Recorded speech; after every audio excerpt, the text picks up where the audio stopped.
Allahu Allahu Allahu Allah Allahu Allahu Allahu Allah.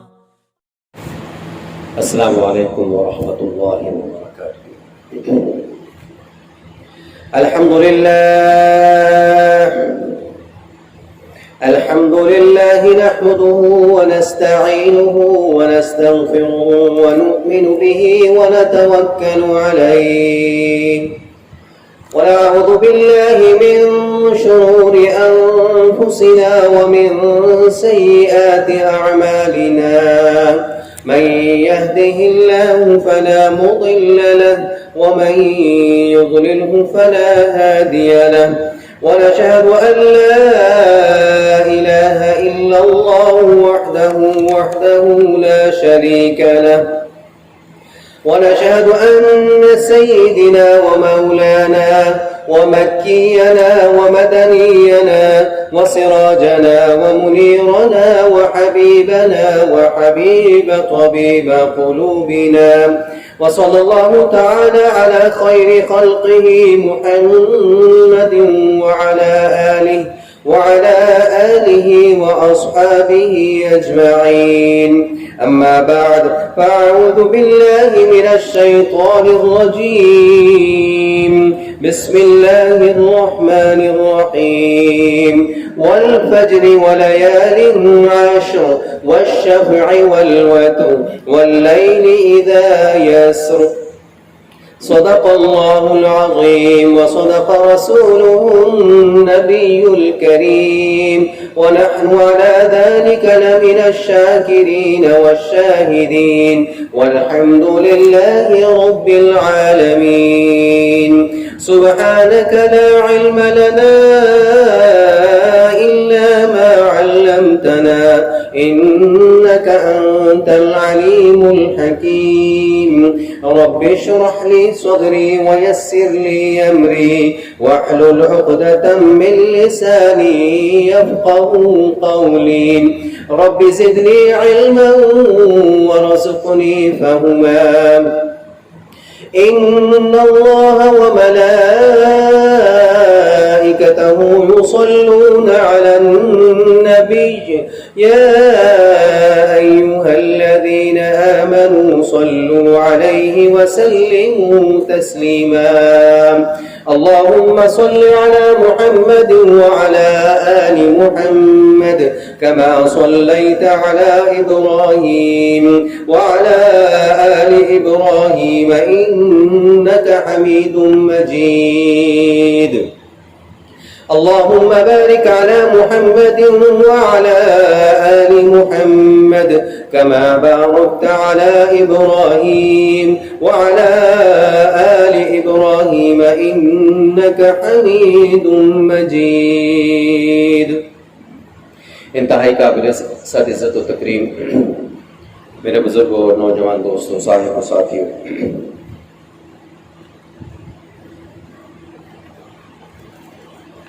ذی الحجہ کا مبارک محتشم مہینہ شروع ہونے کے قریب ہے. کل یا پرسوں اس کی ابتدا ہے. اللہ رب العزت کی بارگاہ میں دعا ہے کہ اللہ تبارک و تعالی ہم سب کو اس مقدس مہینے میں زیادہ سے زیادہ اپنا قرب نصیب فرمائے، اور اس کے جو پہلے 10 دن ہیں فضیلت کے اعتبار سے بہت ہی اونچے ہیں.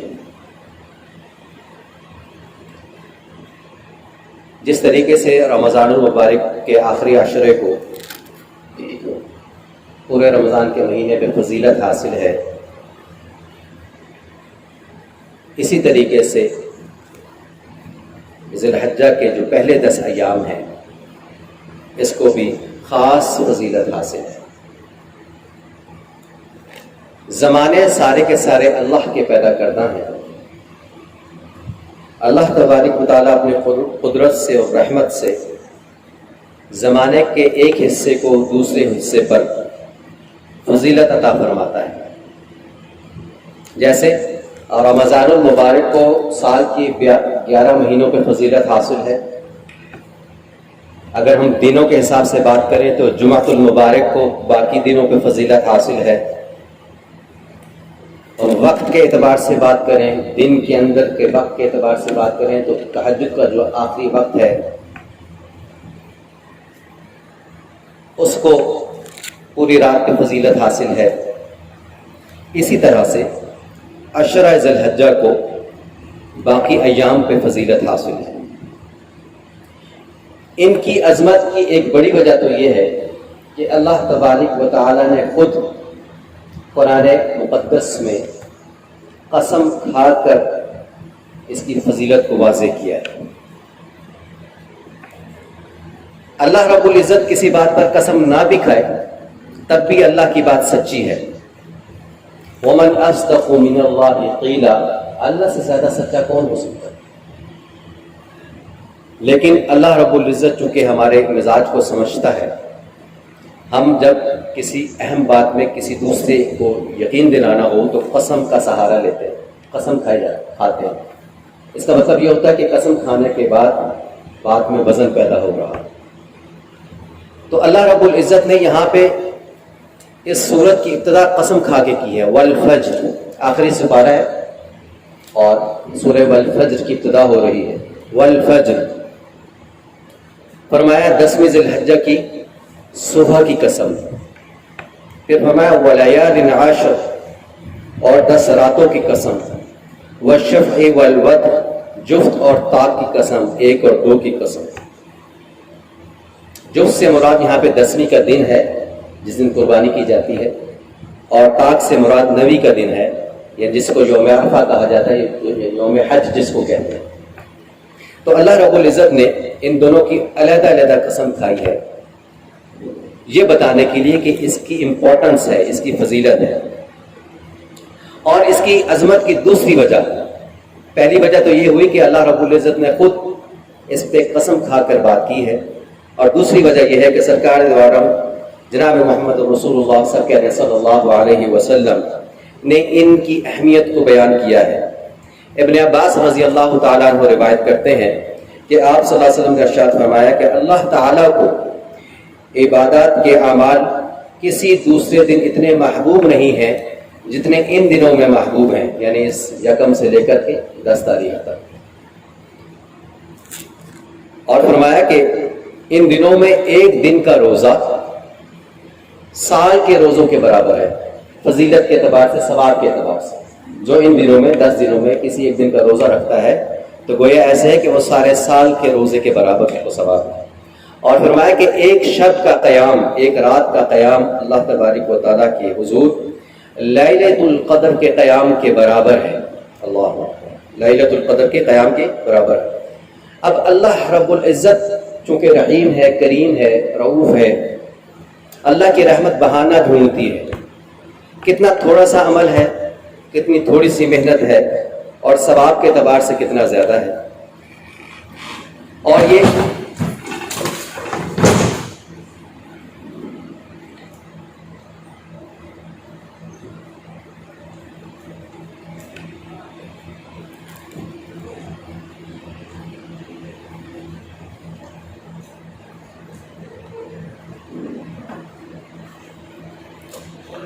اس امت کی خصوصیت ہے کہ اس کی عمر تھوڑی ہے، مگر اللہ تعالیٰ کی پیاری امت، پیارے رسول جناب نبی پاک صاحب الاولاق جناب محمد الرسول اللہ صلی اللہ علیہ وسلم کی امت ہے۔ اللہ رب العزت اس امت کو نوازنا چاہتا ہے، اللہ تبارک و تعالیٰ اس امت کو نوازنا چاہتا ہے، تو کم عمر دے کر ثواب زیادہ بڑھا دیا۔ تو ہمیں یہ چاہیے کہ ہم اس رحمت سے، اس نعمت سے محروم نہ رہیں۔ جتنا اللہ رب العزت نے طاقت دی ہے، استطاعت دی ہے، ان دنوں میں عبادت کے ذریعے سے فائدہ اٹھایا جائے، روزوں کا اہتمام کیا جائے، رات کو جتنا ہو سکے جاگ کر اللہ کی حضور قرآن کی تلاوت کی جائے، درود شریف پڑھا جائے، اور عبادت میں اپنا ٹائم کو لگایا جائے۔ زیادہ نہیں ہو سکتا تو کم از کم عشاء کی نماز اور فجر کی نماز جماعت سے پڑھنے کا اہتمام کریں۔ زیادہ نہیں ہو سکتا تو کم از کم عشاء کی نماز اور فجر کی نماز مسجد میں جا کر جماعت سے پڑھنے کا اہتمام کریں تکبیر اولیٰ کے ساتھ۔ حدیث پاک میں آتا ہے جس کا مفہوم اس طریقے سے، جس شخص نے عشاء کی نماز جماعت سے پڑھی پھر نماز فجر بھی جماعت سے تکبیر اولیٰ کے ساتھ پڑھ لی تو اللہ تبارک و تعالیٰ کے ہاں وہ ایسے ہیں کہ جیسے ساری رات عبادت میں رہا۔ اگرچہ اس نے سویا بھی ہے رات میں، لیکن اس کا یہ سونا عبادت بن گیا۔ کیوں کہ نبی علیہ السلام کا ارشاد آ گیا کہ عشاء کی نماز جس نے جماعت سے پڑھ لی پھر فجر کی نماز جس نے جماعت سے پڑھ لی تو ساری رات کا اس کا سونا عبادت میں شمار ہو گیا۔ اللہ اکبر! اللہ رب العزت کتنا کریم ہے۔ تو جتنا بھی ہو سکتا ہے کوشش کی جائے، اور خاص کر یوم عرفہ کا روزہ رکھا جائے، یعنی کہ 9 تاریخ کا۔ یہ دن اللہ کو بڑا محبوب ہے۔ اس دن کی خصوصیت کیا ہے کہ حاجی حضرات میدان عرفات میں اکٹھے ہوتے ہیں، پراگندہ بالوں والے، سر ننگے ہیں، 2 چادریں ہیں، میل کچیل جسم کے ساتھ ہٹا ہوا ہے۔ ان کو دیکھ کر اللہ کی رحمت کو جوش آتا ہے، ان حاجی حضرات کو دیکھ کر اللہ کی رحمت کو جوش آتا ہے تو اور اللہ تبارک و تعالیٰ بڑا خوش ہوتے ہیں۔ 3 مقامات ایسے ہیں کہ جن پر اللہ تبارک و تعالیٰ کو زیادہ خوشی حاصل ہوتی ہے، ان مقامات پہ اللہ بہت خوش ہوتے ہیں۔ ایک تو یہ ہے کہ میدان عرفات میں حاجی حضرات کا جمع ہونا، اس پہ اللہ رب العزت کو خوش ہوتے ہیں، اور دوسرا صف اول میں نماز آ کر پڑھنا۔ آج ہم اس کو کوئی اہمیت نہیں دیتے، صف اول میں آ کر نماز آ کر پڑھنا، اس پر نماز پڑھنے پر اللہ خوش ہوتا ہے۔ اگر ہمیں یہ پتہ چل جائے کہ دنیا کے اعتبار سے کہ جو شخص پہلی صف میں نماز پڑھے گا اس کو 1000 روپیہ دیا جائے گا، تو 5 نمازیں پڑھی تو 5000 روپے ملیں گے، تو میرا خیال ہے کوئی بہت ہی کم ایسے لوگ ہوں گے کہ جو اس بات سے محروم ہوئے کہ ہمیں 5000 نہ ملے۔ لیکن یہاں پہ 5000 کا مسئلہ نہیں ہے، یہاں پہ تو اللہ کی ڈائریکٹ خوشی حاصل ہو رہی ہے، وہ ان 5000 سے کروڑ ارب درجے اونچی ہے اللہ رب العزت کی جو خوشی ہے۔ تو اللہ رب العزت کو دوسرے مقام پہ خوشی یہ ہوتی ہے کہ انسان پہلی صف میں آ کے نماز پڑھے، یہ دوسرا مقام ہو گیا۔ اور تیسرا مقام یہ ہو گیا کہ جو میاں بیوی ایک دوسرے کو تہجد کی نماز کے لیے اٹھائیں، تو یہ جو ان کا ایک دوسرے کو اٹھانا ہے اس پر اللہ تبارک و تعالیٰ کو بڑی خوشی ہوتی ہے۔ تو یہ جو تیسرا والی بات ہے اس میں تو اللہ ماشاء اللہ ہی ہم میں سے کوئی ایسا ہوگا خوش نصیب جو ایسی بات کرتا ہوگا، لیکن ہمیں اس بات کو حدیث کی روشنی میں سمجھنا چاہیے کہ یہ اللہ کی خوشی کا مقام ہے۔ آج ہم دنیا کی خوشی کی خاطر کیا کچھ نہیں کرتے، لیکن اگر ہمیں اس بات کا پتہ ہو کہ اس عمل کے کرنے سے اللہ خوش ہوتا ہے تو یقیناً اس عمل کی جو خصوصیت ہے وہ بھی علیحدہ ہوگی۔ تو اللہ تبارک و تعالیٰ کو یوم عرفہ کا جو روزہ ہے وہ بڑا محبوب ہے۔ سرکار دو عالم صلی اللہ علیہ وسلم نے ارشاد فرمایا کہ جو شخص اس دن روزہ رکھے گا یوم عرفہ کا، امید ہے کہ اللہ تبارک و تعالیٰ اس کے گزشتہ سال کے گناہوں کو معاف کریں گے اور اگلے سال کے گناہوں کو بھی اس کے لیے کفارہ بنا دیں گے۔ تو گناہ سے مراد صغیرہ گناہ ہے، اور کبیرہ گناہوں کے بارے میں فرمایا کہ وہ تو توبہ ہی سے معاف ہوں گے، لیکن جو صغیرہ گناہ ہیں وہ اس عمل کے ذریعے سے اللہ معاف فرما دیں گے۔ تو اللہ رب العزت تو ہمیں بہانہ ڈھونڈتی ہے ہمیں بخشنے کے لیے، تو اگر ہمیں اس سلسلے میں پیچھے رہیں تو ہمارا قصور ہے۔ اللہ رب العزت کی رحمت تو برس رہی ہے، رحمت کی بارش کی طرح برس رہی ہے، لیکن اس سے ہم نے حاصل کیا کرنا ہے یہ ہمیں سوچنا ہے۔ تو ان دنوں کو، ان راتوں کو خصوصیت کے ساتھ عبادت میں ہم لگائیں، راتوں کو قیام کریں، دن میں روزہ رکھنے کی کوشش معمول بنائیں۔ اللہ تبارک و تعالیٰ کو یہ دن بڑے محبوب ہیں، یہ راتیں بڑی محبوب ہیں، اور ان راتوں کا قیام بڑا محبوب ہے، ان دنوں کے روزے بڑے محبوب ہیں۔ اللہ تعالیٰ سے دعا ہے کہ اللہ تعالیٰ ہمیں اس کی سمجھ عطا فرمائے اور اس کے مطابق عمل کرنے کی توفیق نصیب فرمائے، اور ان دنوں میں خاص طور پر جو وظائف پڑھے جاتے ہیں وہ تیسرا کلمہ اس کی کثرت کی جائے، سبحان اللہ والحمد للہ ولا الہ الا اللہ واللہ اکبر ولا حول ولا قوۃ الا باللہ العلی العظیم، اس کا اہتمام کیا جائے، درود شریف پڑھنے کا اہتمام کیا جائے، اور سب سے بڑھ کر جو آخری 9 تاریخ کی فجر کی نماز سے تکبیرات تشریق شروع ہوں گی، اللہ اکبر لا الہ الا اللہ واللہ اکبر اللہ اکبر وللہ الحمد، اور یہ 13 تاریخ کی عصر تک جاری رہیں گی۔ مرد پر ایک مرتبہ، مرد اور عورت دونوں پر ہر فرض نماز کے بعد ایک مرتبہ پڑھنا واجب ہے، تو اس کا بھی اہتمام کیا جائے۔ مرد حضرات کو تو اس سلسلے میں کوئی مشکل نہیں ہوتی، مسجد میں ہوتے ہیں تو ایک کسی نے پڑھا تو سارے پڑھنا شروع کر دیتے ہیں۔ مسئلہ خواتین کا ہوتا ہے کہ ان کو علم نہیں ہوتا اس بارے میں، تو ان کے لیے علماء یہ بہتر بات لکھتے ہیں کہ جہاں خواتین گھر میں نماز پڑھتی ہیں وہ سامنے لکھ کر لگا لیں، جیسی نماز سے فرض سے فارغ ہو سامنے دیکھ کر وہ کلمات کی ادائیگی کر لی جائے۔ اللہ تعالیٰ سے دعا ہے کہ اللہ تعالیٰ ہمیں اس کی سمجھ عطا فرمائے۔ وآخر دعوانا الحمدللہ۔